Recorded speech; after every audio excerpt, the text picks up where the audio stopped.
Cryptocurrency is not looking good in the United States as the SEC responds to Coinbase.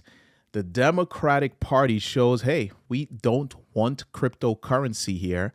And Venezuela joins in leaving the US in terms of trading in US dollars.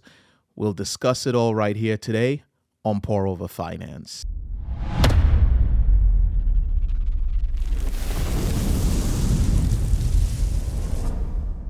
What's up, guys, and thank you for joining us here on Pour Over Finance. Man, it's not looking good for cryptocurrencies in the United States right now. But before we jump into all of that, I want to ask you to do me the favor, hit the subscribe button if you like what I'm doing here, hit the like button so there's more exposure to these videos. And if you want to be notified of when I'm uploading, go ahead and hit that notification bell. Without further ado, we will get right into it because there's quite a bit going on, and I'm not going to be able to fit it all into a single video. I'm probably going to spread this out over the next couple of days because there's a lot going on. But let's get right into what I believe to be some of the most important ones that I've seen for today.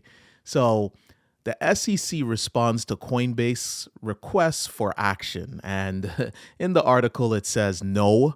But as we read the article, you'll see that's not exactly what they're saying. It says here, we'll take our time. Thank you very much, says Gensler from the SEC. So the article here says, in an April mandamus petition, Coinbase demanded federal courts to instruct the SEC and act and give clear guidance for crypto exchanges and companies. If you remember, Coinbase pretty much is suing the SEC because the SEC has pretty much been dragging their feet on giving an answer as to clarity for crypto exchange. And the SEC responded by pretty much saying, we'll take our time. In its response, which was a release on Monday evening here in New York, the SEC alleged Coinbase has no right to mandamus, which orders a government agency to fulfill certain duties. They're saying you don't have the right. We'll do it on our own time. Further down in the article, it says the SEC in its response suggests that mere months have passed since Coinbase's petition was filed, and even less time has elapsed since Coinbase supplemented the record. The agency continued that deliberating over this kind of significant change, which is sought by Coinbase, it could affect both crypto assets and security markets, which takes time. That's basically what the SEC is saying. So they're not saying no. They're saying we're going to need some time because these aren't decisions that can be made within a mere couple of months here. Further down in the article, the SEC concludes by saying the fact that Coinbase would like policy preferences addressed immediately does not entitle it to extraordinary relief, ordering the commission to act on a rulemaking petition that has been pending for well under a year. So, as you will see, the SEC isn't exactly saying no, but they're saying pump your brakes, Coinbase. We'll get to you when we get to you. These are big decisions that need to be made, and it's going to take time. That's really what it boils down to. So I don't know how that's going to pan out because Coinbase really wants to get this in action. Give us clarity. Let us act on it. And once we know what we need to do and we execute, maybe we can be a big, happy family with crypto in the United States getting along, which I personally don't see how that is the case because in our next article here, it's heating up. The crypto community responds to the U.S. Democrats backing the SEC's crypto authority. One community member expressed that their decision to part ways with the party, arguing that the Democratic Party is playing God with the future of American innovation. So let's read a little further down into the article here. It says, according to one community member, the memorandum shows where each party stands on crypto regulation. According to the crypto user, the Republican Party wants clear framework, while the Democratic Party asserts that the SEC has already clarified that almost all digital assets are securities. So I'm going to just quickly scroll down into the article here and show you what I'm talking about. This is on Twitter here. These documents that were released basically is showing that the Democratic Party supports everything that the SEC is looking to do in terms of crypto, which is complete regulation, oversight, and in some cases, even suing and bankrupting some of these companies. It says here it contained messages for the FSC Dems to stick to, including supporting the SEC Gov's total authority over crypto regulation. Its assertion that nearly all cryptos constitute securities and that crypto's problem isn't ambiguity, it's mass non-compliance. And these documents were all released. I'm going to put this in the description below if you guys want to go ahead and read it, but it seems like it's heating up. Going back to the article here so that this makes a bit more sense, we're basically getting reactions from the community to these documents. It says, meanwhile, another community member expressed that they could no longer be a part of the party, meaning the Democratic Party. The community member argued that the Democratic Party is playing God with the future of American innovation. In addition, the Twitter user said that the party is making decisions over a technology that it does not understand. And personally, I think I agree with that. I agree with the fact that there's a lot of decisions that are being made by the government on technology that they don't really understand. But it's kind of hard to say, because if you really do look at the definition of what a security is, no intelligent person can say that some of these cryptos aren't securities. They clearly are securities. And I believe this is where the SEC and Gary Gensler comes into play, is that there needs to be clarity. There needs to be proper regulation. And in my personal opinion, there needs to probably be new rules written for crypto. I don't know. I'm just saying this is a personal opinion of mine. But they're saying, hey, there's already rules that have been written, and those rules are encapsulating of crypto. New rules do not need to be written out. So it's extremely unfortunate. Further down in the article, I didn't highlight this part of the article previously, but in here it says on May 8th, Coinbase visited the United Emirates to determine its potential as a strategic hub for the crypto exchange. And this was at the Dubai FinTech Summit. CEO Brian Armstrong said that the U.S. is a little bit behind in terms of its regulatory clarity. And this is absolutely true. We've got a lot going on here. We've got Binance and OKX leaving Canada. We've got here in the United States, the SEC pretty much refusing to give any kind of answer to Coinbase.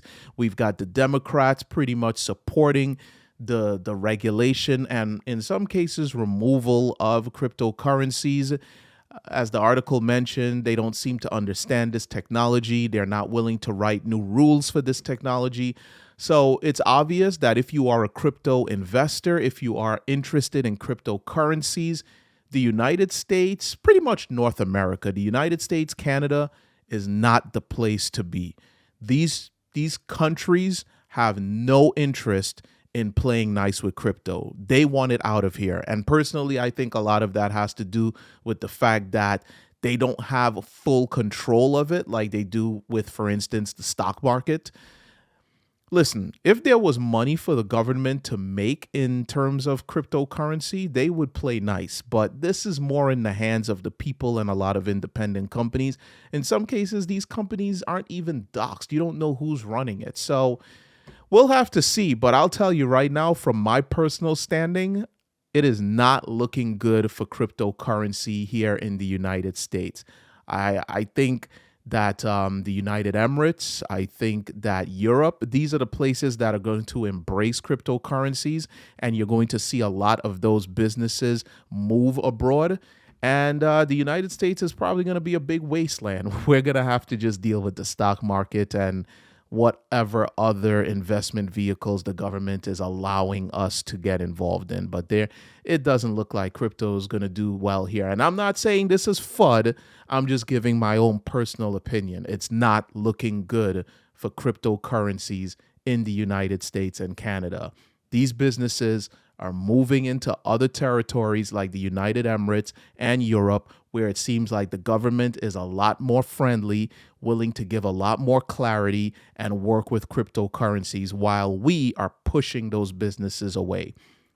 And with that said, we jump into our final article of the day, which, again, is just more bad news for the United States. I'm telling you, it is not looking good for the economy in the United States on multiple facets, not just cryptocurrency. It says here, Venezuela ditches the U.S. dollar, and this is their president, Maduro. This is what he said. Now, Venezuela is a place that's facing extremely high hyperinflation, so I don't necessarily know that Venezuela no longer trading in U.S. dollars is going to be a big hit to the U.S. economy in any way whatsoever, but it doesn't help that all of these different financial bodies are leaving the United States dollar behind and going towards the Chinese yuan. So let's read what the article says here. It says Venezuela's President Nicolas Maduro announced on Tuesday that his country will move forward and ditch the U.S. dollar in economic transactions. The South American nation is the newest one to publicly share its plans to abandon the U.S. currency after Argentina agreed to begin paying for imports in Chinese yuan. That's bad. It says, speaking to local media, Maduro said that the path of Venezuela and the path of free economy is where currencies are not used to punish countries and impose sanctions, which the United States has done to Venezuela, which it has done to Russia. And it's kind of true. The United States is bullying a lot of nations because they rely on the U.S. dollar. So they're taking the power away from the U.S. and they're giving it to China. That's exactly what they're doing. It says inflation in the United States is prompting multiple countries around the world to ditch the U.S. dollar. The BRICS alliance is publicly looking to expand as well as bring a new currency to put the USD on the back burner. Multiple countries, even in South America, are in support of this, whether it be the new BRICS currency, the Chinese yuan like Japan, or native currencies. Countries are looking to decline the U.S. dollar dominance around the world. The U.S. dollar remains in a rapid decline, and it will only go further downwards as more and more nations who previously relied on it decide to ditch it. If another country in South America besides Argentina, Brazil, and Venezuela ditches the U.S. dollar, soon it may be a domino into the entire continent doing the same. I find that funny that they're saying it may be a domino into the entire continent when we already have a few countries doing it. So it seems like the domino effect has already started. But as the president of Venezuela said, they are no longer interested in trading in U.S. dollars because the United States is using their power to pretty much bully nations into doing what it wants to do. So ditching the U.S. dollar is their way of getting away from U.S. economic control. But my only concern, when you remove power from the U.S. dollar and you push all that power into the Chinese yuan, everyone starts to trade into Chinese yuan. What do you think then happens? Now China becomes the dominant financial advisor. They become the dominance that the United States was. So what then? Do we just give all the power to China, which just seems like is what's happening at this time? I'm not sure. It's not looking good for the U.S. That's all that I know. Anyway, guys, that's all we got for you today. Let me know what you guys think. Do you think that they're making the right decisions here in the U.S. with crypto? Do you agree with the Democrats? How do you feel about what's going on with all of these countries leaving the U.S. dollar behind and going towards the Chinese yuan? Sound off in the comments below and let us know. If you enjoyed what I did here for you today, please, like I said, please hit the subscribe button. If you want to continue to be notified of what I'm doing and when I'm uploading, hit the notification bell and hit the like button on the video so it gets a bit more exposure. I do appreciate you guys spending your time with me today. I am Aaron, and this is Pour Over Finance. Have a good one. Peace.